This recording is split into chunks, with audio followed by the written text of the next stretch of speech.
In solo leveling, Jinwoo rode Kaizul toward the Dragon Monarch, who was charging up his breath, preparing to retaliate. However, his snout was suddenly bound shut by a whip-like sword.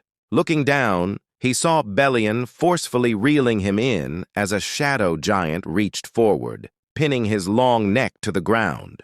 Wasting no time, Tusk cast a spell, sweeping his hands through the air as the force struck the Dragon Monarch, pressing him down even further. Beru and Greed then leapt into the sky and dashed forward, striking the Monarch with full force at the same time. At that moment, Igris stood atop the Monarch's head and drove his sword downward, sending a powerful shock that quickly electrocuted the Dragon Monarch. Meanwhile, as Jinwoo hovered above, he observed that their coordinated assault was working effectively, thinking to himself that it was working pretty well.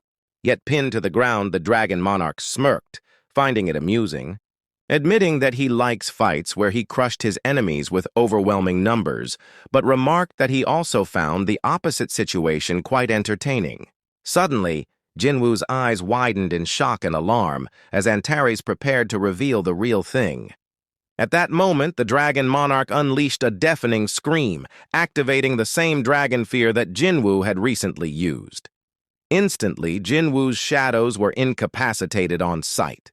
Feeling the immense force crash down on him, Jinwoo realized in horror that it was a dragon fear attack from the King of Dragons himself.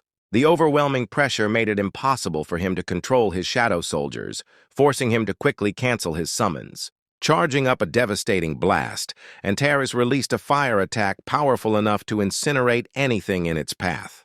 Jinwoo swiftly summoned Kaizul back to the abyss as the blast roared past them, tearing through the mountain range with violent force before erupting into the sea in a massive explosion.